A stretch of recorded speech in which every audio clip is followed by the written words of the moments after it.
Wavelengths by Jerry Hughes. Episode 30. There's an unexpected visitor at Dave and Kevin's basement flat.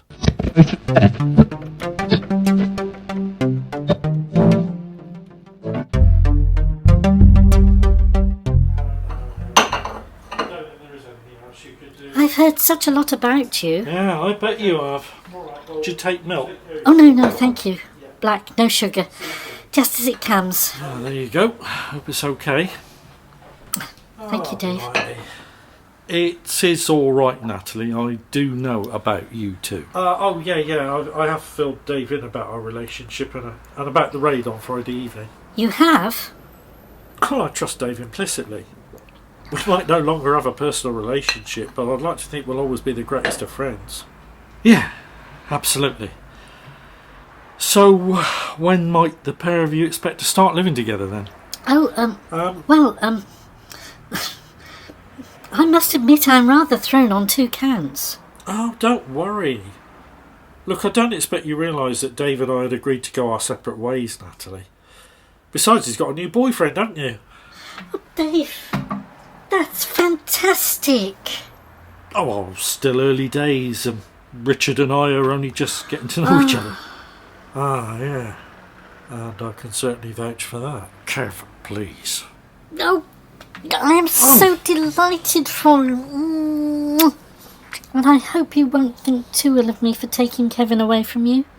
And what do you expect me to say to that? Natalie and I have found a nice little cottage on the Woodfordshire-Oxfordshire county border. Together we're intending to buy it, and I'm going to ask Dad to do it up for us. Yes, and it's just 10 miles from Westonfield, so it'll still be convenient for us both. I see. Sounds like I'm the last to know again. No longer any of my business, though, is it? There's still the problem on my dad, though. We've got to make sure he stays away from the fish and fowl because of that drugs raid. Ah.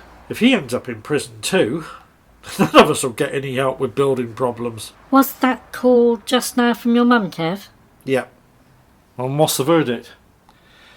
Mum apparently tried to get Dad to agree to come here tomorrow night to assess what needs doing to the place. But stubbornly, he was adamant that he was going to the planning meeting.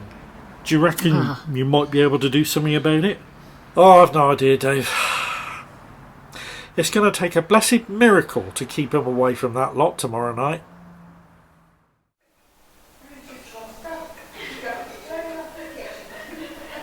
My word, this place is looking well laid out. I think we're in for a very pleasant evening. Maurice. Hello, darling. Didn't realise you were here yet. Our meeting at the council offices dragged on. I had to make my apologies and leave in the end. What excuses did you give? That I was taking you out to the theatre tonight for a show. Nice one. My word, Ella. After all these years, seeing you all dolled up like that still does things to me. I'm delighted to hear it. It's my eyes and the crimson lip gloss that does it. Incidentally, I've been going through all that stuff in boxes from Miss Moxon's house. There's enough there to keep this restaurant trading for a couple of years. Oh, well, excellent, but it's those lovely little bags of white powder that are of more interest to me. They're safely tucked away in all those supplies. Do you fancy indulging now before the others get here tonight? I do, but I think it more sensible for us to at least keep our heads clear. Good thinking, my dear. Mind you, we're going to have to find somewhere new to store all those boxes. Now that Miss Moxon's gone, there definitely isn't enough room here, Maurice. I'm surprised we've managed to get them all in here, though, as it is. You're absolutely right, of course. But the big question is, where? I was thinking, should you and I go to her funeral? I must confess I haven't heard when it's going to be. I assume they're still sorting out her will. If I go asking that chap Lasky too many questions, he might start getting suspicious. Well, perhaps then it would be a good idea for us both to keep our distance. under the circumstances. Do you really believe in all that sales stuff that she did? I'm not too sure. My prime aim was to get her on my side so that she would agree to store all that stuff for a price. Although, when she got through to my mother that time, she did call her by her name, Valda. You must have told her that at some point. No, had no reason to. So perhaps she did have the power to get through. Whatever. She's over there herself now. I wonder if she'll meet your mother in person. Well, shall we prepare to greet our guests for the evening, Maurice? Indeed. So, what's the latest, Kevin? Well, the police haven't given an exact time when they're going to pounce, for obvious reasons. So I reckon we're going to have to keep our ears and eyes open. Right, thank you. And it's not clear that they'll be raiding the catering company in Fieldford tonight, is that right? That's right, but general opinion is that they won't, as everyone they'll want to arrest will be here at the restaurant. Fortunately, we are but a stone's throw from the fish and fowl, which helps. But, Kevin, are you prepared to impart to us who your contact is for all this? It's just that I get rather jittery. Could I speak to you about that after the meeting, Helen? Well, yes, of course. All right, everyone, I think that's everything. Oh, and thank you all, by the way, for your kind comments on my installation as acting manager. Make the most of me. We may all have a new boss after next Friday, of course. News meeting now officially closed. Kevin, would you like to follow me to the manager's office? Yeah, sure. Now, I'm sorry that everything's been up in the air over the past couple of weeks. Ah. I'm sure I don't need to tell you. So much so your reporting of this police raid has taken a back seat somewhat, which of course it shouldn't have. Oh, well, it can't be helped, I'm sure. But, and this has no reflection on you or your young experience as a radio journalist, please don't think that. However, I do get very uneasy about such events. Well, it is a big thing to happen. More seriously, it could all end up as a scandal, either for those being arrested or for the radio station for reporting something that isn't exactly accurate. Of course. So, who is your contact about this story? Anton Venables and Natalie Bennett Wright. Oh dear. Anton Venables. Your old boss and our old rival. Yeah. And where did Anton get his information originally? About the drugs club, Councillor Newbury. About the raid, from police drug squad contacts. I'm sure you're aware, aren't you, that Anton Venables and Maurice Newbury have been close friends for a number of years. Oh, yeah. But it's purely for show. Anton knew what they were up to and decided to blow the whistle on it. I have to say, Kevin, that before you told me Anton was heavily involved, I wasn't as concerned as I am now. So, do you want us to pull out of this one, then? Well, just in case? We can't do that in case it's a big story that we shouldn't miss out on, for the sake of this radio station's credibility. It's just that I don't trust any of these people. Yeah. Kevin, we're going to have to be very careful about all of this, for all our sakes. Now, what else was it I wanted? Oh, yeah, washing powder. And some washing up liquid. I should have done a shopping list. Hey, oh, Stan, hi.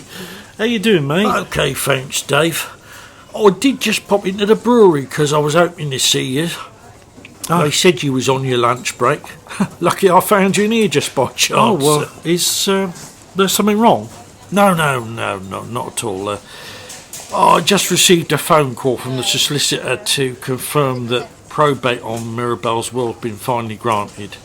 Also that her funeral will be taking place on Monday at St Bathans Church, with interment at Westernfield City Cemetery after the service. Oh, well, thanks for letting me know. Well, lots for you and me to talk about at some point. Now it's all about to happen. Absolutely. We'll get together and make some plans at some point. I best get on my way as I've got a lot to do at the church. All right, I stand. Cheers, mate. Now, where was I? Baked beans. I knew there was something else. Oh, Richard, hi. Dave, hello. Hello. Well, Richard, are you going to introduce us? Yes, Keris, this is Dave Lasky. Dave, meet Keris. How do you do? I'm pleased to meet you, Keris. And who are these two? Oh, these two rather shy chumps. Reese, who is 4, and Adara, who is 6. Your two? Yes. And Dave, Keris is my wife. Your wife?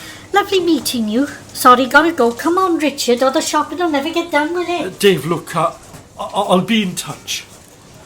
Yeah, Dr. Richard Evans. I bet you will.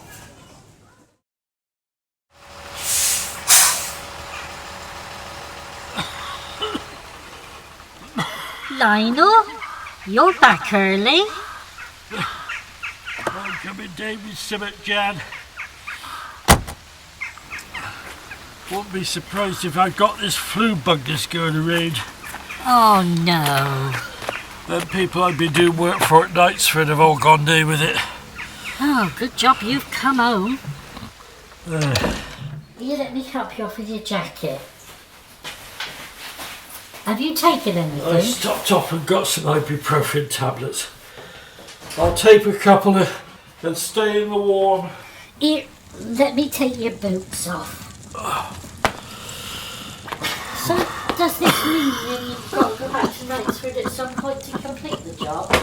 Yeah. Mind you, it's only a couple of finishing off jobs. You're sweating and shaking.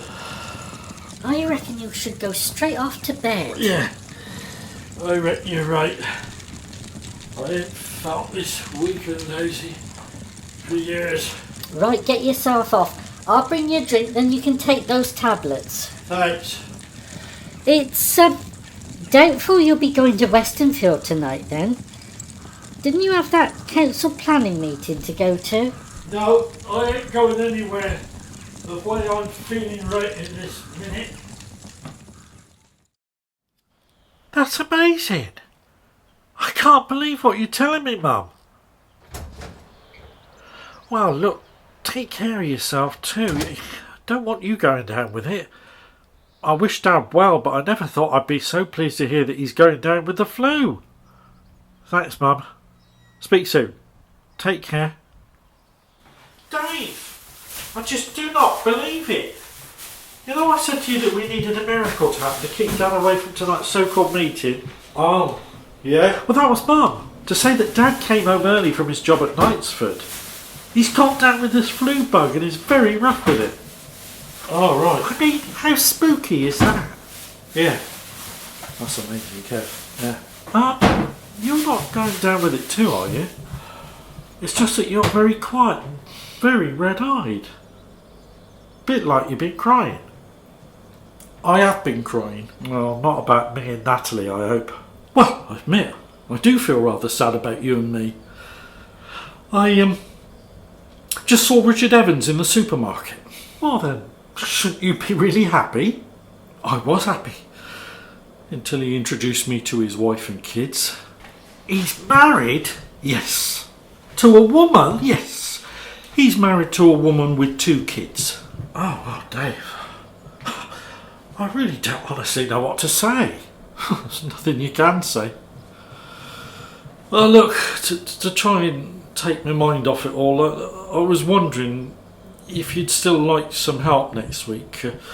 Moving all your stuff over from here to Natalie's place in Oxford. Oh, look, Dave, under the circumstances, please don't say no. It would give me something to concentrate on. If you'd like to hire the van, I'd be happy to drive it and give you a hand. Are you really, really sure? Never more so, Kev. Either that, or I'll go start staring round the bend.